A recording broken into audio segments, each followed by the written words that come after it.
Opa! E aí, galera, estamos de volta. O vídeo hoje vai ser sobre um dos assuntos mais polêmicos que tem.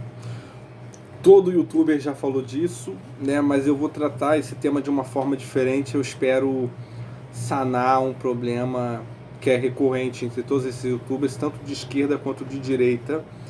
E um problema que, por boa parte, é culpa nossa, tá? Digo da apologética, né?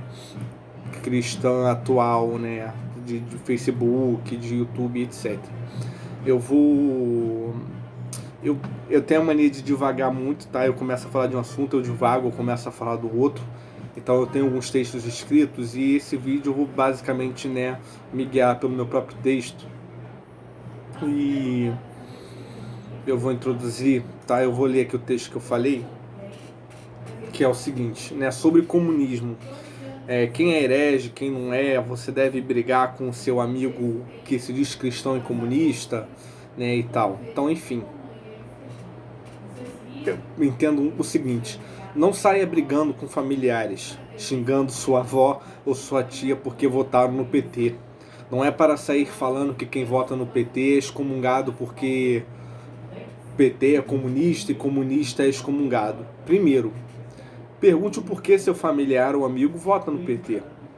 Pergunte coisas mais específicas, como: você acha que as pessoas não devem ter direito à própria propriedade? Você acha que toda propriedade deve ser desapropriada e tomada pelo Estado? Você acha que as relações interpessoais humanas em nível micro e macro, político, social e econômico é um maniqueísmo de guerra de ricos contra os pobres, onde todos os ricos são maus, onde não podem existir ricos, né? Ou que justifique os pobres tomarem à força, né, a propriedade, né, dos ricos, e onde os fins justificam os meios? Você quer proibir? Você acha que a desigualdade em quaisquer nível não deve existir, mesmo que para erradicar a desigualdade tenha que restringir a liberdade, né, dos indivíduos? É por essas respostas que você saberá de fato se a pessoa é ou não é herege. Porque às vezes a pessoa vota no PT só porque quer o povo pobre tenha uma Bolsa Família e um direito sindical, um salário mínimo, ou porque quer que o Estado faça mais obra pública de desenvolvimentismo. Né? Nesse caso, ela é só uma iludida, né? Mas não é uma herege. Se preocupe com sua irmã, com sua prima, entendeu? Familiares mais novos que têm contato com o marxismo ateísta das universidades e que são feministas pro aborto, entendeu? Elas são o maior motivo de preocupação que sua avó, seu pai, sua mãe, sua tia, né, que inocentemente votaram no PT.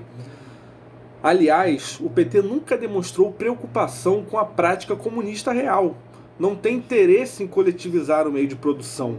Não tem interesse em extinguir o serviço assalariado. Pelo contrário, é bem coligado a empreiteiras e grandes empresas privadas. O PT é só mais um partideco que quer usar a aparelhagem do Estado para ganhar dinheiro de grandes entidades privadas. Não tem preocupação alguma com extinguir o capitalismo, ou seja, o PT não é comunista nem no cheiro, entendeu? Eu vou completar esse texto com o seguinte, e agora vai ser uma introdução, né, mais teológica a respeito, né, de ciência política geral, um pouco de aristotelismo aplicado.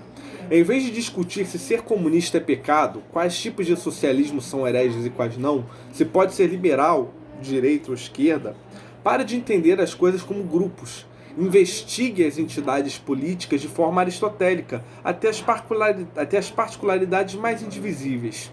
E aí saberá se algo é heresia ou não. Não é que socialismo seja heresia. É heresia todo sistema que prega que todos são ou devem ser ontologicamente iguais.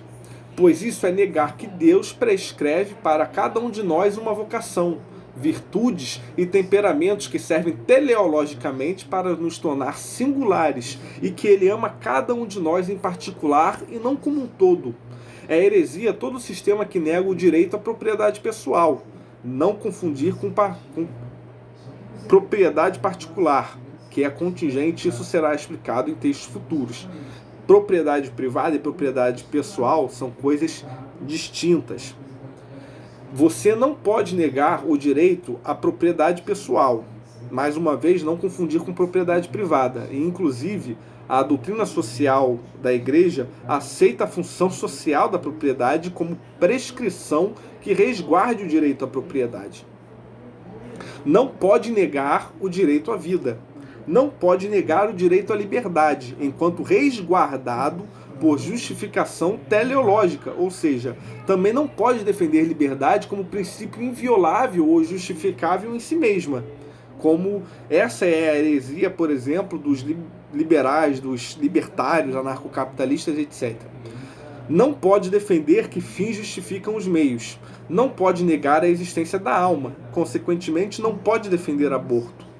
Não pode negar que cada pessoa tem uma vocação e que é, em toda a sua particularidade, diferente das outras. Logo, ontologicamente, não somos iguais. Né? Igualdade é um sonho que nunca vai acontecer, entendeu? Socioeconomicamente, politicamente, porque não é algo que exista ontologicamente. Né? Não pode negar que gênero masculino e feminino são ontologicamente distintos e desempenham funções de gênero distintas e prescritas teleologicamente na logos divina. Então, teoria de gênero, né, teoria queer e etc. é heresia. Não pode negar que a lei divina e, consequentemente, o dogma e a liturgia da Igreja Católica é superior que a lei civil. Né? No caso, essa modinha de cristão democrata, né? de cristão justpositivista, que confunde, né, a moral, né, as virtudes cristãs que se devem conservar com o que existe na lei. Você não pode fazer isso, né, porque está na lei, etc. E acabam muitas, né, por exemplo, o cristão não pode ser contra a democracia porque a lei prescreve a democracia. Só que a lei não predica a lei dos homens, não predica a lei de Deus, é o contrário, a lei dos homens que deveria ser prescrita pela lei de Deus, entendeu? Então, justpositivismo é heresia. Deixa eu ver mais aqui. Não pode defender relativismo moral, cultural e etc. Né? Isso é uma obviedade. Então, assim, se a esquerda a qual você pertence, caro leitor, ou seu amigo ou primo pertence, mãe ou algum parente, ou seja, o que você define-se enquanto socialista, não agride nada disso, então dificilmente você está cometendo os mesmos pecados graves que fazem com que, digamos, genericamente, que socialismo seja heresia. Então não, por exemplo, ser um social-democrata de mercado não é heresia. Ser keynesiano não é heresia. Né? Defender tributo ou um imposto para redistribuição de renda não é heresia. E pode chorar à vontade Paulo Cogos ou austro-libertário, né, pseudo-católico, o que for, entendeu? Inclusive eu vou fazer vídeos aqui, né, mostrando que essa bobagem de PNA, de autopropriedade, né, roupiana, imposto é roubo, etc., é algo que filosoficamente é racional, tem justificação, mas parte de um pressuposto que não é um pressuposto da cosmogonia cristã. Então, assim, se você é libertário, né, ANCAP, entenda que eu não estou falando contra a cosmogonia ANCAP. Eu estou falando contra cristãos que são ANCAPs, entendeu? Então, eu não vou dedicar nenhum vídeo ao canal para refutar ANCAPs ou libertarianismo. Eu vou fazer vídeos especificamente para mostrar que cristãos não podem ser ANCAPs, tá bom? Então, continuando, né? Ser trabalhista, defender imposto, defender cotas para negros ou pobres, defender assistencialismo, redistribuição de renda, não é heresia per si. Podemos, no âmbito da razão, debater economia de forma geral e falar que essas esquerdas são burrices ou são improdutivas, né? Mas não são per se heresia se não estão associadas intrinsecamente com relativismo, ateísmo, a abstração do indivíduo, né? Ou negação do direito à propriedade. Desta forma, o cristão, com prudência, pode ser esquerda, pode ser centro-direita, pode ser direita, centro-esquerda, pode ser assistencialista, desenvolvimentista, sindicalista, integralista, trabalhista, pode ser keynesiano, social de mercado, terceira via, né, liberal, minarquista, monarquista parlamentar, monarquista representativo, né, mas, entendeu? Então, esses foram os textos que eu fiz, né, e para fundamentar mais os textos, eu vou seguir adiante. Então, vamos lá. Como nós temos aí o Henrique Vieira, né, nós temos outras figuras de teologia da libertação, nós temos cada vez mais leigos, né, falando que são cristãos e comunistas, falando que Cristo era comunista, o Porta dos Fundos tem feito isso, etc. E eu tenho que falar uma dura verdade para vocês. Boa parte da culpa disso é nossa.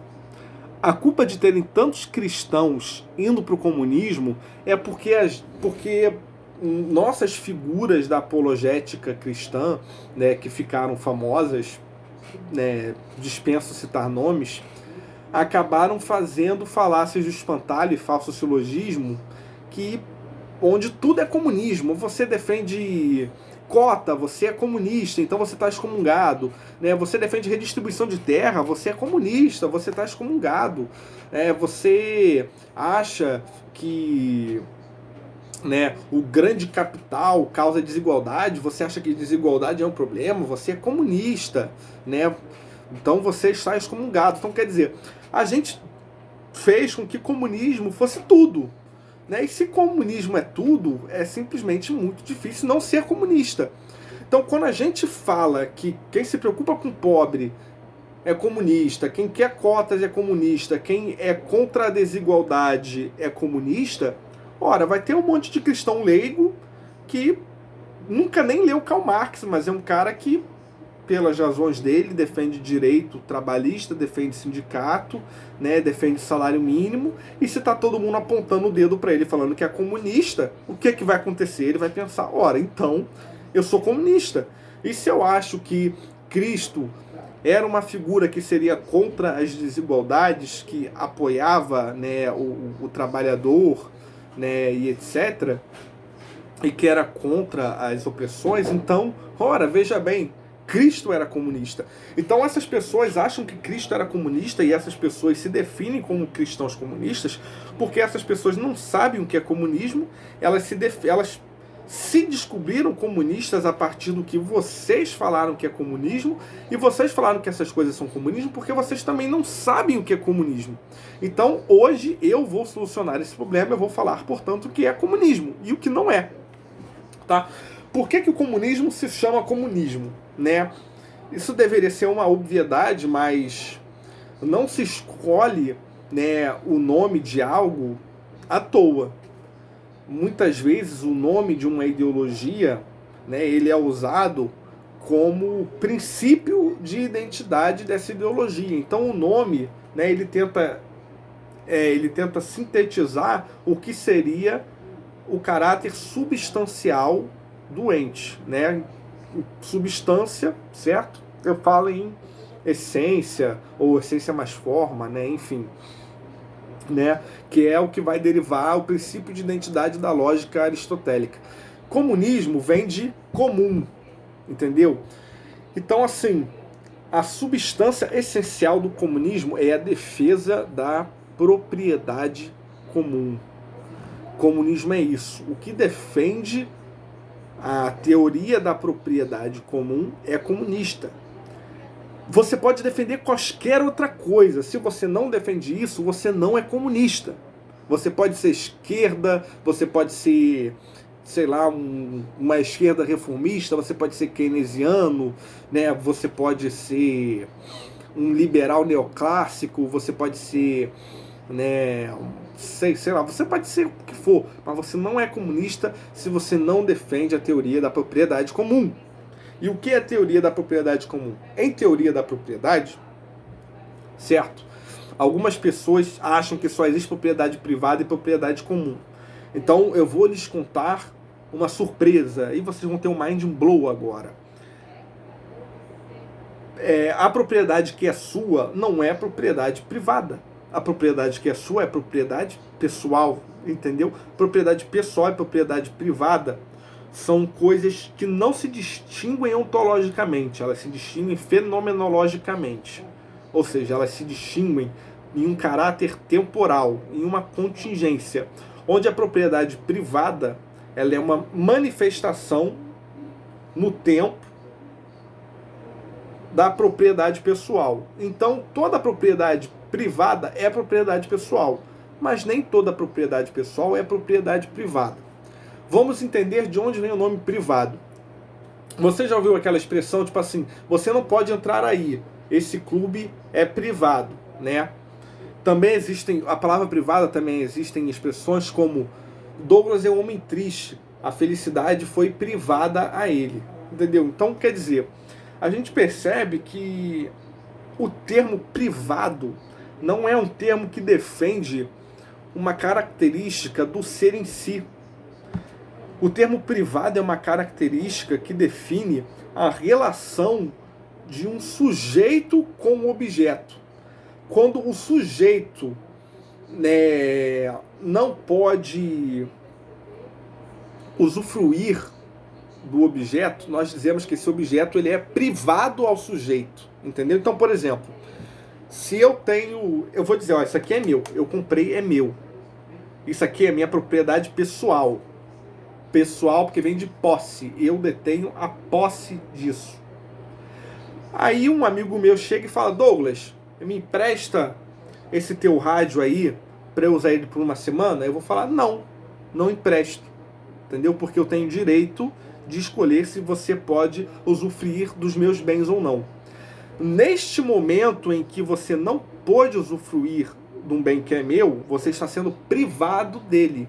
Então, neste exato momento em que se pode realizar a proposição de que o meu amigo é privado ao direito de uso do meu rádio, podemos dizer que esse rádio está sendo privado a ele. Ou seja, esse rádio não é uma propriedade privada minha, esse rádio é uma propriedade pessoal minha que está sendo privada, entendeu, a terceiros, porque eu que detenho a posse dele não permito que outros o usem. Agora, se eu tenho uma propriedade pessoal e eu permito que todos o usem, ela não está sendo privada a ninguém, né? Por exemplo, se eu tenho um terreno e eu digo assim, quer saber, pessoal, eu vou ser caridoso, tá? É claro que o direito final sobre esse terreno ainda é meu, então só eu que posso vendê-lo ou só eu que posso dá-lo. Então a última palavra, quando eu quiser que vocês saiam do terreno, esse terreno é meu. Até lá, eu vou deixar que quem quiser entre no terreno, produza no terreno e more no terreno de caridade. Daqui a uns 30 anos, entendeu? Quando vocês tiverem se emancipado e tal, aí eu volto aqui e reivindico o meu terreno e peço para que quem puder se retirar, se retire. Então nós percebemos que o terreno é meu, mas ele não está sendo privado a ninguém. Ou é a mesma coisa que eu comprar. Eu vou comprar uma praça pública. Tem uma praça que é pública, sei lá, Quinta da Boa Vista. Eu tenho dinheiro suficiente, né, e eu consigo fazer um acordo para comprar a Quinta da Boa Vista. Eu compro a Quinta da Boa Vista, reformo ela e deixo ela aberta ao público. E falo, ó, pode entrar quem quiser, eu não vou cobrar nada. Essa praça não está sendo privada a ninguém, muito embora ela seja propriedade pessoal, tá bom? Então, propriedade pessoal é uma coisa, propriedade privada é uma propriedade, né? Ou seja, é um acidente, é um caráter acidental, né? Em ontologia a gente diz que é um acidente, porque é algo que uma propriedade, né, que um ente pode possuir, mas que não é algo que seja substancialmente intrínseco a ele, entendeu? E como eu demonstrei que ele é que não só é contingente, como é algo que não é dele, mas é algo que expressa uma relação dele com terceiros, né? Ele seria um ser no outro. Mas isso aí é para outros vídeos. Então, enfim, isso pode parecer meio redundante, mas isso será essencial para entender a diferença de teorias como comunismo, capitalismo e mutualismo, que a maioria não conhece, tá bom? Então, por exemplo, qual é a diferença do liberalismo, tá? Ou do capitalismo, né? Como seria aí, né, a cosmogonia defendida, né, pelo liberal, e o que seria o comunismo. O liberal, ele defende o direito justnatural à propriedade, né? Ou seja, o direito a você ter bens. Ó, essa casa é minha, esse rádio é meu, essa cadeira é minha, porque eu trabalho, eu comprei, etc. Então esse é um direito que pro liberal é inviolável, certo? E é um direito justnatural. Inclusive, vai ter mais vídeos em que eu vou destrinchar que nem todas as escolas conservadoras ou liberais defendem o direito justnatural, tá? Existe também a escola do direito jusracional, que vai diferenciar bastante o justnaturalismo clássico do justnaturalismo nominalista, que vai virar jusracionalismo, né? E aí entram, por exemplo, liberais que são liberais seculares e que não são da escola clássica, que não defendem o direito de forma teológica, mas de forma racionalizada, né? E aí entra o jusracionalismo, né? Enfim. E o que é o comunismo? O comunismo diz que esse direito, sendo resguardado pela lei e pelo Estado, né, ou seja, pela força, no resguardo desse direito pela força que se desdobrou todos os problemas sociais, a concentração de renda, a concentração de terra, a desigualdade, a pobreza, a fome, etc. Então o comunismo ele vai dizer que a raiz para acabar com todos os males sociais e econômicos é acabar com os que o fundamenta, que é acabar com o direito à propriedade. Então eles vão dizer que a noção de propriedade tem que acabar, entendeu? E Karl Marx, né, junto com Engels, lá no livro A Origem, né, do Estado, da família e da propriedade, assim como Rousseau também, eles tentam tratar uma genealogia do direito à propriedade ou especular como seriam as sociedades pré-contratuais, e eles vão dizer que essa noção de propriedade não existia, entendeu? Que, né, assim como nós vimos em algumas tribos indígenas, a propriedade ela era comum, entendeu? Tudo era comum. Você ia lá, caçava um gnu, e o gnu não era seu, o gnu não era de quem caçou, né? A tribo caçava o gnu junto, independente de quem matou o gnu, a carne dele era cortada e era redistribuída igualmente, né? A terra, todos cultivavam igualmente a terra, todos cuidavam, né, da terra, a terra era de todos. Inclusive algumas tribos indígenas, elas tornam, né, as próprias crianças são propriedade comum. Algumas tribos indígenas não têm esse conceito de família ocidental de pai, mãe e filho, entendeu? Não, os pais eles têm as crianças e a criança ela é da tribo, entendeu? Ela é educada por todos. Algumas crianças indígenas, né, as crianças, porque algumas tribos indígenas num dia a comida é feita em uma determinada oca, né, no outro dia é feita numa determinada outra, ou algumas tribos existe tipo, o que seria um refeitório comum, né, onde tudo o que é plantado e colhido ou caçado é cozinhado, né, ou frito ou feito no mesmo lugar, e toda a tribo come no mesmo lugar, né, toda a tribo aprende os costumes como pajé e etc. Então, como as crianças dessa tribo elas são educadas, né, por todos, não existe, não floresceu esse conceito, né, de aliança familiar entre a criança e os seus progenitores. A criança é da tribo, entendeu?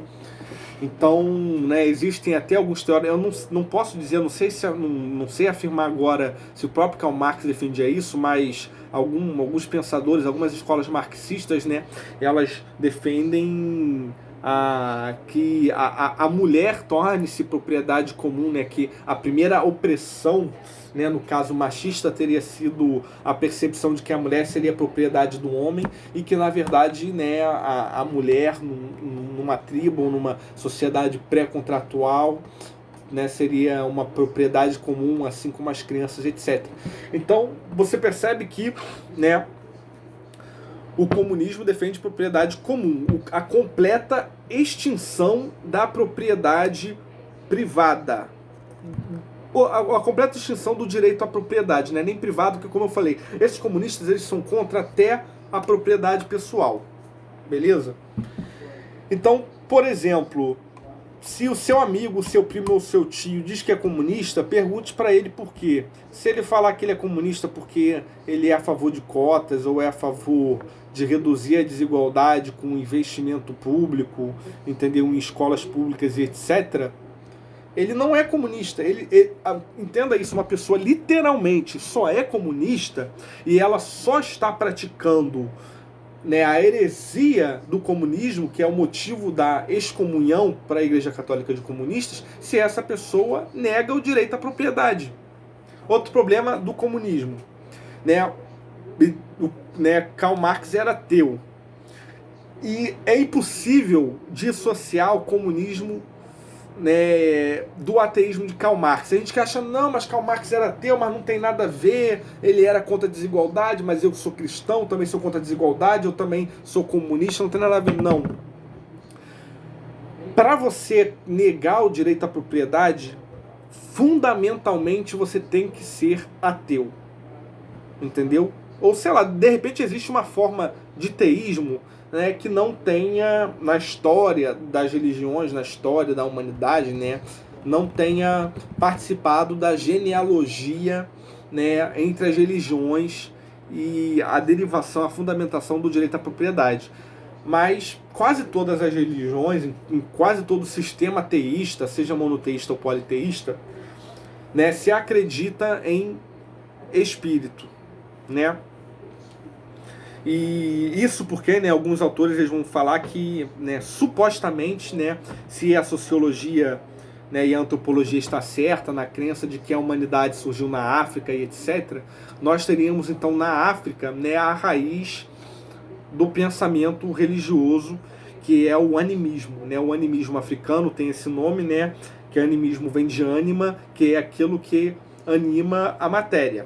No caso, o animismo africano, né, o animismo, né, geral, porque o animismo africano não é diferente, né, do animismo, que é algo comum a toda a religião, é porque se acredita que existe algo além da matéria que anima a matéria. Por isso que é a diferença entre seres vivos e seres inanimados, como uma pedra, etc. Então, isso começa na África, tá? Ou seja, o conceito de alma, de espírito, começa na África com o animismo africano. Entendeu?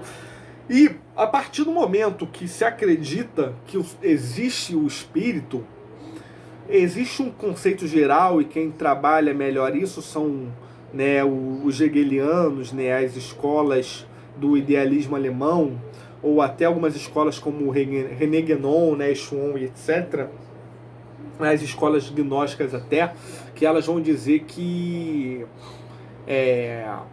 o homem, né, quando o homem ele exerce trabalho, entendeu? Quando ele produz, né, sobre a terra, quando ele produz alguma coisa, né, existe, ele de certa forma imanentiza na matéria o fruto de seu próprio trabalho, entendeu?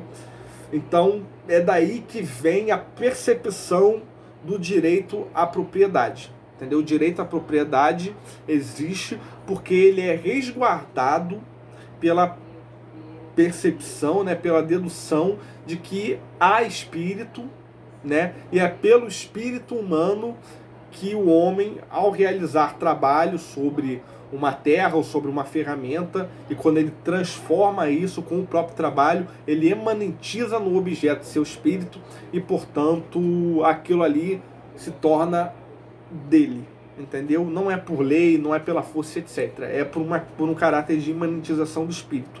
É claro que essa questão de imanentização do espírito, pro cristianismo, né, ou pelo menos, né, para a Igreja Ortodoxa e para o catolicismo, é algo herético essa ideia de que a imanentização do espírito. Mas a gente vai fundamentar o direito à propriedade também pelo espírito. A gente vai dizer que, né, o Espírito Santo, né, não o espírito do homem, mas o Espírito Santo, entendeu? Que existe entre nós. O Espírito Santo, ele resguarda o nosso direito à propriedade. Tem várias passagens, né, da Bíblia que dizem que, né, o homem, né, ele é digno do suor de seu próprio trabalho e etc. Né? Então, né, a possibilidade de possuir as coisas, né, de você ser dono daquilo que você produziu, é uma dádiva dada pelo Espírito, entendeu? Então, o Espírito resguarda o direito à propriedade. Então, assim, você não pode ser cristão e comunista por causa disso, porque se você é cristão, você acredita que o Espírito Santo de Deus resguarda o direito à propriedade. Da forma, tipo assim, a forma de provar isso é simples. Tipo, Jesus era carpinteiro, entendeu? Então, né, vários contemporâneos a Jesus, né, os pescadores que Jesus sempre defendeu e etc., né, o trabalhador que Jesus sempre, né, defendeu, o homem pobre, né, a pessoa ela trabalha e ela é fruto do próprio trabalho. Tanto que tem a parábola dos talentos, né, em que Jesus dá, né, um talento, né, para alguns de seus discípulos, e aí um vai lá e volta, né, pobre, né, eu não lembro direito, gente, me desculpa, eu deveria até ter lido isso antes de fazer o vídeo, mas vocês vão me entender, né, e tem um que vai com um talento e volta com 2. E aí Jesus pergunta, porque ele voltou com 2 talentos, e ele fala, Jesus, eu investi e tal, eu produzi, e eu consegui voltar com mais. E Jesus dá os parabéns a ele, Jesus parabeniza ele, né, e fala que ele, né, é virtuoso e que isso, entendeu, é uma dádiva e tal. Mas por quê? Né? Nós não podemos confundir isso em banalizar e criar uma situação simplista de que Jesus era capitalista. Não, entendeu? A parábola dos talentos não está justificando o lucro pelo lucro. A parábola dos talentos é muito mais profunda que isso. A questão é que quando esse trabalhador ele faz algum investimento, ele está produzindo um bem à sociedade e ele provavelmente, né, está dando oportunidade a terceiros, entendeu? Tem terceiros que estão melhorando de vida com esse investimento dele. Então, no final, né, o fato dele ter posse de um talento e poder empreender e fazer um bem social, a parábola vai permitir a derivação de que nós temos direito à propriedade, porque o direito à propriedade ele é teleologicamente um transcendental. Ou seja, o direito à propriedade ele se justifica como ferramenta de possibilidade de praticar e alcançar o bem social. Como que eu poderia fazer caridade? Como que eu poderia